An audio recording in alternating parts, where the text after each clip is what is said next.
Hi, this week we're going to start working with Google Sheets.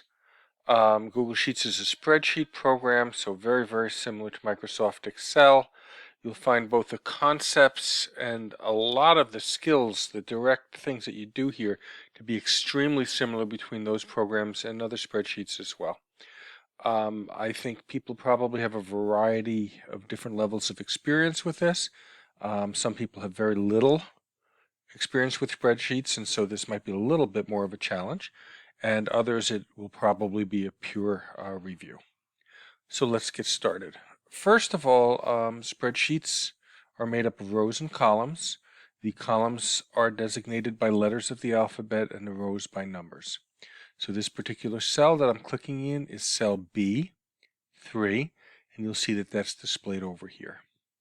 Now I've pre-populated this sheet, and just working around in these sheets we'll go over some very simple functions. The first is I left some notes over here, but this is not really where I want these things. I actually want these words, which represent functions, 1, 2, 3, 4, 5, 6, 7. I actually want them above this first row 1. So if you want to add rows above a particular location, just simply click on the location in the bar at the left, and then right click and say insert row above. Now you'll notice that picked up the formatting, and I don't really want that, so an easy way to get rid of that is just to select any cell, select the format painter, and just drag it across those cells. Okay, and now they all have the same formatting as the cell that I chose. Now, I said I wanted 7 of these, so I'm going to insert a row above.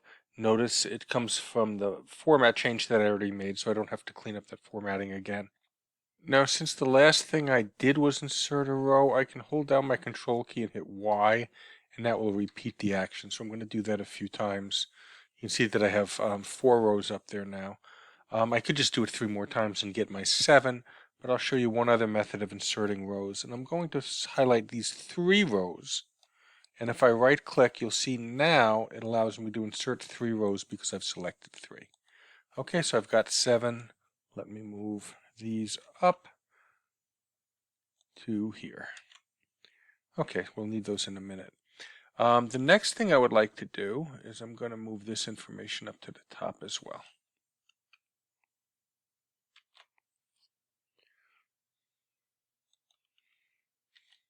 Now it turns out I'm actually going to need another blank row in here. We'll see why later. So I'm just going to click here, and I'm going to right click, and instead of inserting a row, I'm going to insert one column, and I can do it to the left or to the right. So I'll just do it there. Let me do it again. And if I had selected multiple columns, it would work the same way with rows. So in order to delete a row or column, you simply select it. So if it's a row, you click on a number. If it's a column, you click on a letter, and then you right click, and you'll see that you'll have a delete option in there as well. Okay, let's get into functions. Functions in Excel are just formulas that it does automatically for you. There's a lot of power in this because it can do it for thousands, potentially thousands of pieces of information in just a split second. So in order to tell Excel that you want to put in a function or a formula, you simply click in the cell where you want to enter it, and you hit the equal sign. Okay, the equal sign is always necessary as the first character. That's what tells the spreadsheet that something needs to be done with the information. Now you can see this is guessing, and it's auto-populating that it thinks we want to sum row column C, 9, which is right here, through C20.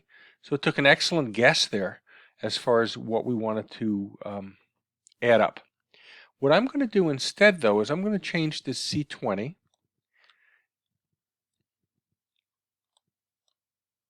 Well, let me type it. A couple of things you can do. You can either accept something that's suggested to you. You can type. I can click and drag to get the range, but I can also just come in here and type a range if I want. And what I'm going to do here is I am going to say C100.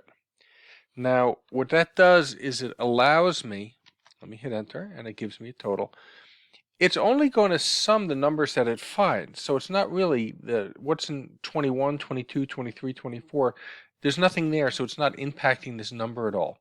But what this does allow me to do is to add information later and not need to revise that formula. Everything will update automatically. So something to consider. It's one of the reasons that I put these functions at the top, so that I could leave blank space, incorporate that into my formulas, and it just allow me to work more efficiently later.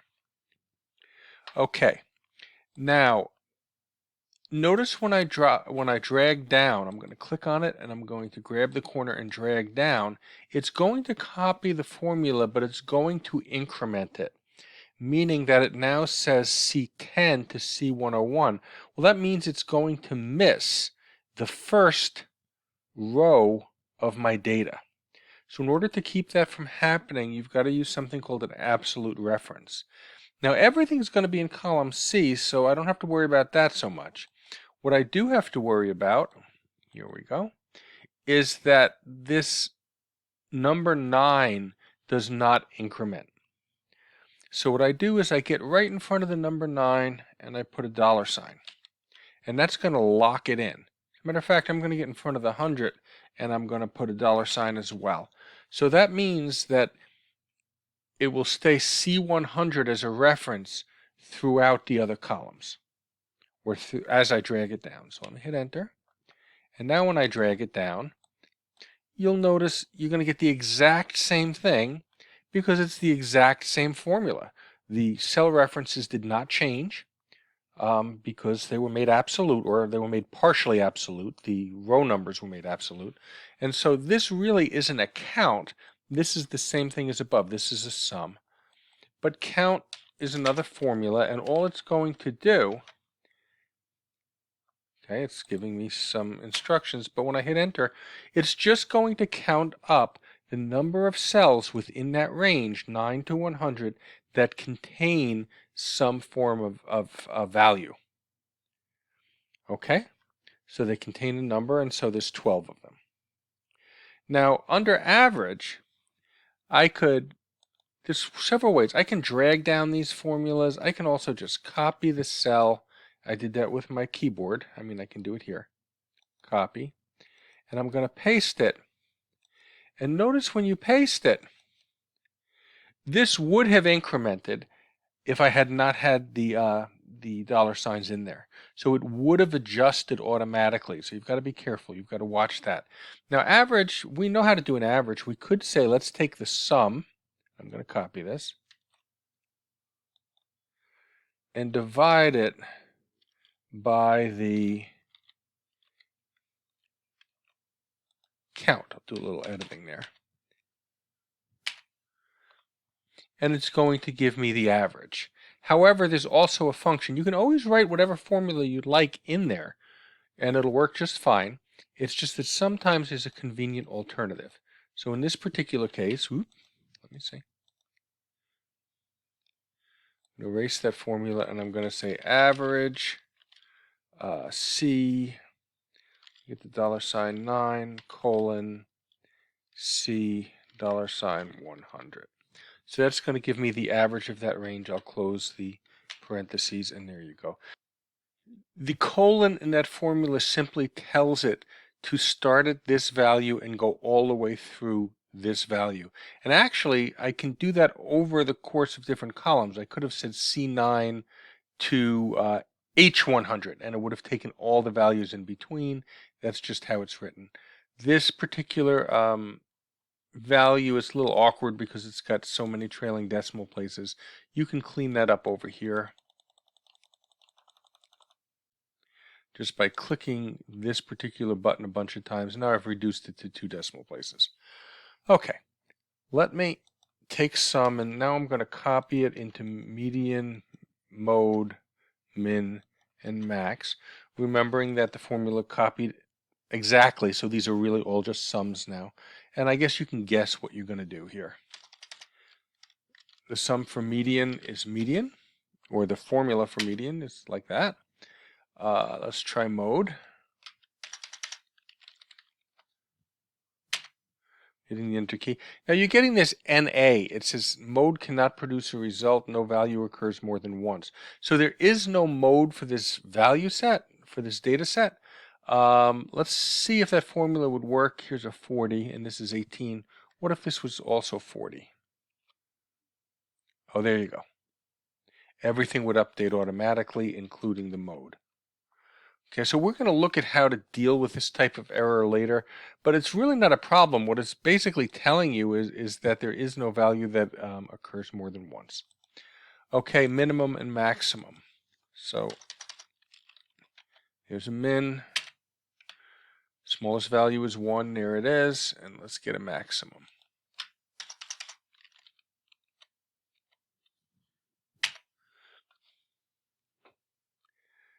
Now, you can type these formulas for column D and column E and column F if you want, but let's try clicking on this, and we can either copy it or we can drag that little box over.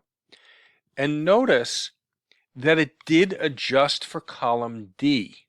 We did not make the column letters an absolute reference. If we had wanted to do that, we would have put a $sign in front of the column as well. See, if I put the $sign in front of D, when I go to copy it over here, it remains D. But because C did not have the $sign in front of the letters, it adjusts for the column. So if I drag it all the way across there, I am now getting the sums for each of these columns. And what I want to do, since these formulas have already been completed, and since the column is not locked in with an absolute reference, I'm just going to select all of those and drag them across. And that basically finishes my, my calculations for me. You know, if I want to, I can pretty this up. I can put a border around it. That's probably about all that I would do there. Now, we don't have to, we can take these values and we can sum them again. So if I were to come in here, I could say sum, and look at that. It guesses, it wants to sum C1 through I1. Okay, so that looks like it is correct. It's taking from C to I. So I'm just going to accept that by hitting enter. This one, I'm going to do a count. It didn't guess as well as the last one did, so I'm just going to pull across. That makes sense. Everyone has 12 values. If something didn't have a value, if this was blank, notice that's 11. Okay, so it figures it out pretty quickly. Okay, this is average. Now, there are a couple of ways to get average. I could take the average of the averages. I could do this. That's 36.35. But I could also just take the average of the original data set down here. If I select the entire group, that reference, sorry. There you go. It goes from C9 to I20. So from C9 to I20. And of course, I could just, if I wanted to make sure this was set to do future, I could just make it C9 to I100. And that would take any future data that went in there. And you can see, there you go, the average comes up pretty close to the other average, but not identical. I think when I reduce the decimal places, it will. Okay, so same type of thing here. Equals median.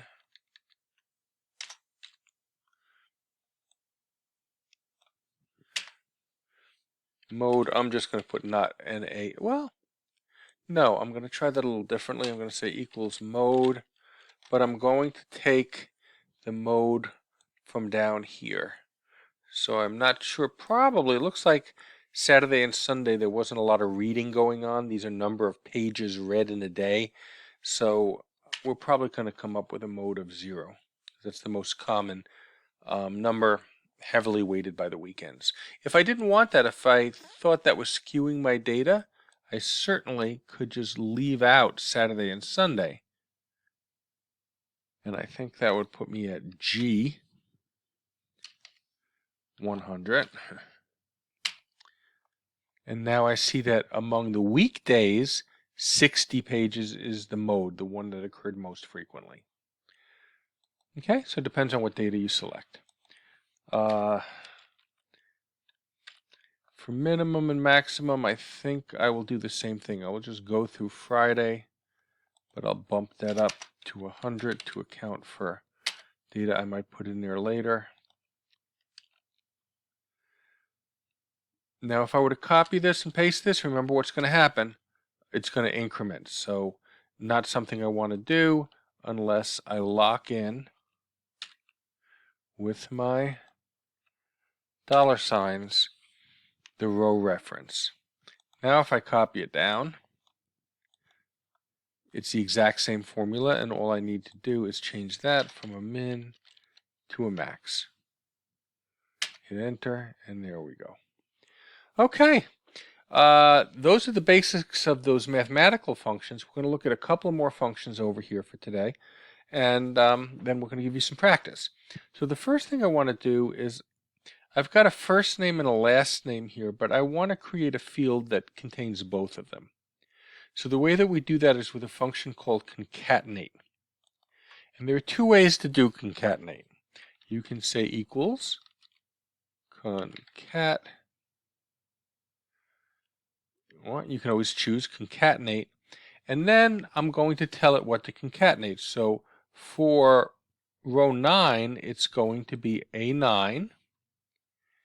And if I pick, comma, and if I pick B9, I'm going to find out I have a little bit of a problem, and that's that the name really needs a space in between, and that's fine. I can do that by simply putting a quote, space, quote. Then I can put a comma and concatenate my third piece, which would be B9, and now I'm going to get that nice well-formatted name.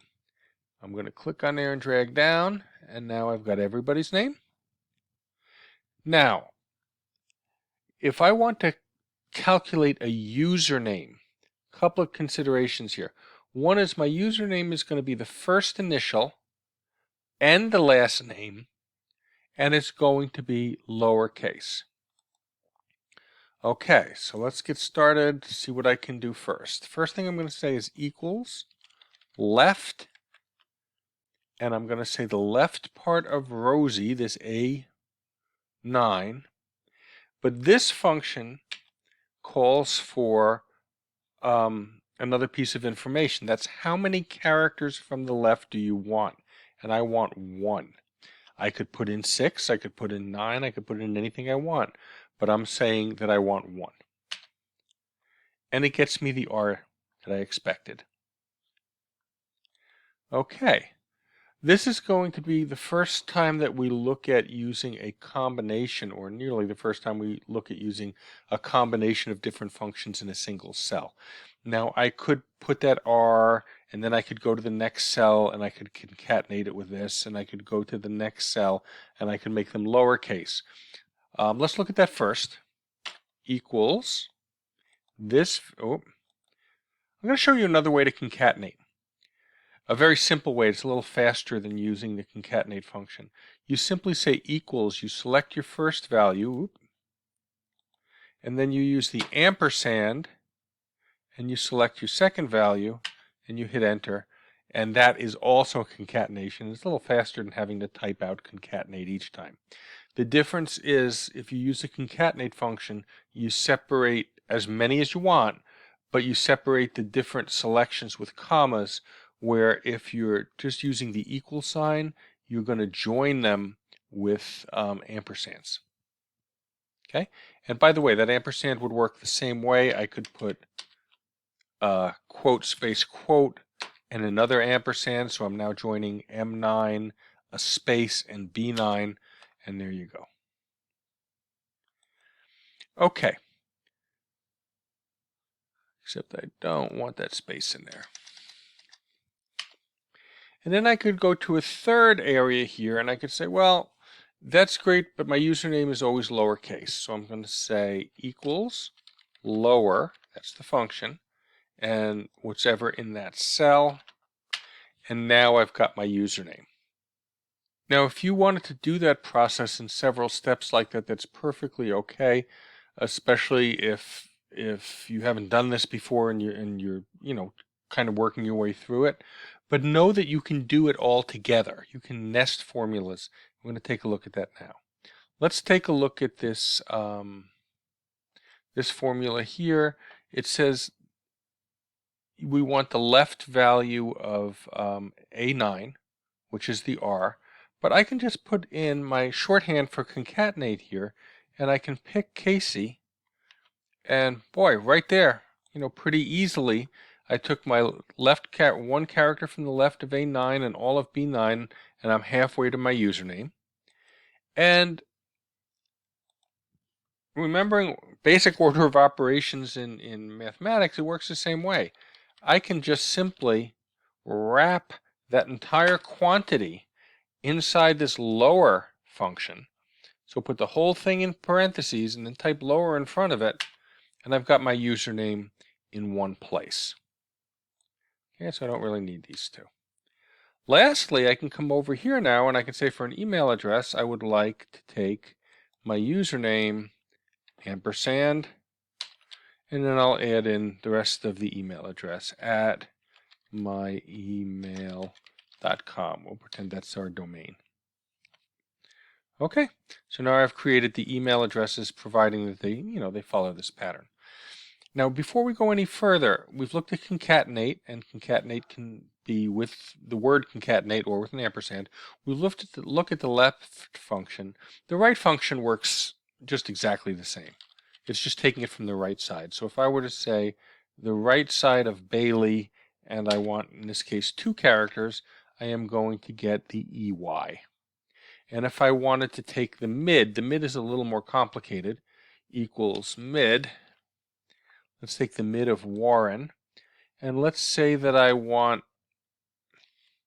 it's going to ask me what character to start at, and I'm going to say start at the 3rd character, and then give me 3 characters. So this particular function takes 3 pieces of information. It takes this cell that you want to work on, the starting point, and the length, and you can see that I'm getting the RRE. Now this might not seem very useful. There's some commands we're going to look at in future weeks that we substitute in there instead of using a hard number like 3, and then they become much, much more useful. But left, right, and mid work in a very similar way. Mid just needs an extra piece of information. Same thing, lower, upper, and proper. So let's take this and say upper. If we took upper Bailey, it would just all become capitalized. If we took proper,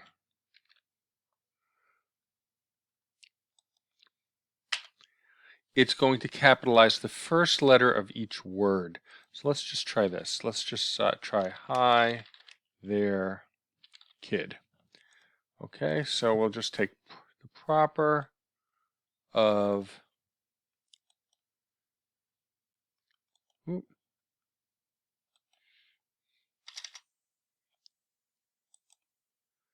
M10, and you can see that each word gets capitalized. Not something I've used a whole lot, but that's how it works. It's easy enough to learn. Okay, those are the basic functions. Now, once you have your formula in place, this pattern is going to hold true, A9, B9. If I just drag this down or copy and paste it down, all it's going to do is increment for these rows. Since I don't want to drag them across, because what I'm going to be doing then is I'm going to be changing the columns when I increment. So I don't want to do that since the formulas are different. I'll just take this formula for email here and I'll drag that down. Okay. In your activity, you're going to decide on some kind of form or some kind of information. I collected, and I think I may have failed to say it in the beginning, I collected the number of pages students read each night over the course of 7 days. You can use any kind of data you want. Just check the assignment, because you're going to want to use some amount of these mathematical functions. So you're going to need some numbers, and you're going to use some subset of these functions that really work with strings or words, more than likely. Okay, quick tip here. If you set something up and you want to populate it with random names, the second tab, I threw a little link in here for you, generator, so you can get a first name and a last name. If you wanted other information, you could get it. You can get it multiple settings here, and you tell it how many you want. So I would like, let's say I want 12. Well, if I want 12, I'm going to have to take 15 and delete 2. But they come in this nice table, and the good thing about that is if I select the values in that table and I'm copying them, you can right click and copy, or you can Control C, and you come back to your database, just click in any cell and do a paste, and that information is going to come in for you right away. It's going to save you a little bit of time. The other thing that can save you time is if you're looking for a particular number. So I'm saying pages read, so I figured, maybe one night they didn't read, so that could be a 0. And even the most voracious reader is, a student is not going to read that many pages, so I was generous and set the upper limit at 100. Now, I didn't have to type all of those in there.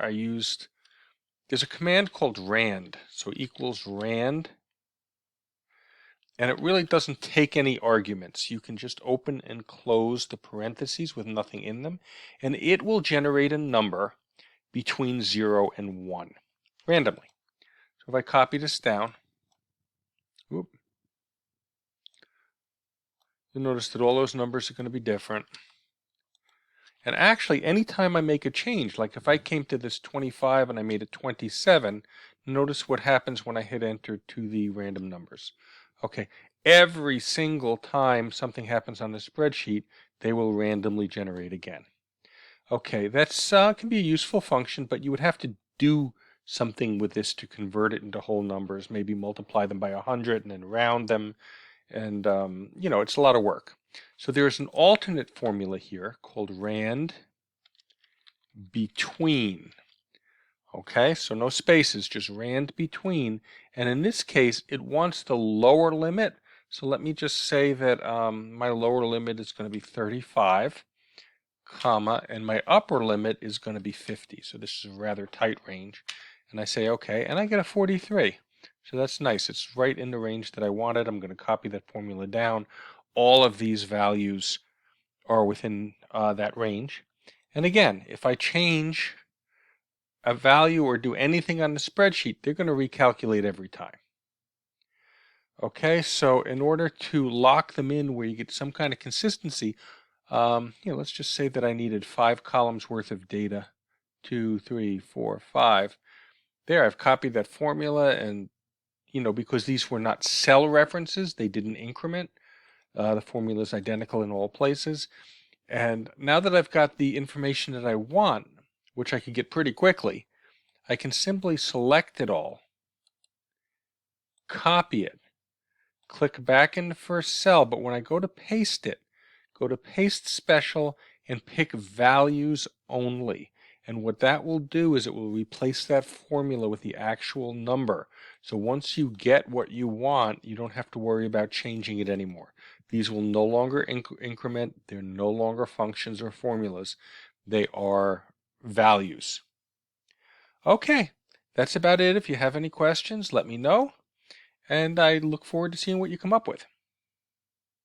Oops, before I finish, I want to go back and do one thing I think I forgot, and that's in the reading log itself, we got these nice totals. So what I'm going to do is I'm going to, first of all, format to say totals, and then these were overall totals for the data, but we still don't have totals for each individual person. So what might be nice there is at least the sum, how many total pages they read. So let's just say equals the sum of these. And this student read 266. Now I don't have to worry about locking down this formula, because when I drag it down, See, it is going to jump a row. Because I'm dragging it down, the cell references are not going to change. The C and the I here. And so basically in this case it's doing exactly what I want it without locking in any absolute values. Here we go. So now we just have totals for the students. So we could do further information. I mean, if we wanted to, we could say, you know, which student had the maximum value, which had the minimum value, etc. But for now, we can just leave it like this. What I am going to do to get you started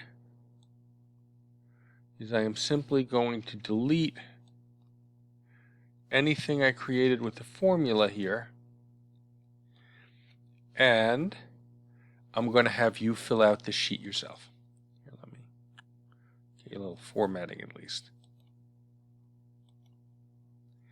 Okay, so start with an equal sign, and if you start to type the word that's over here or the word that's over here, you're going to get a suggestion, and that suggestion is going to help you figure out, you know, what you have to do.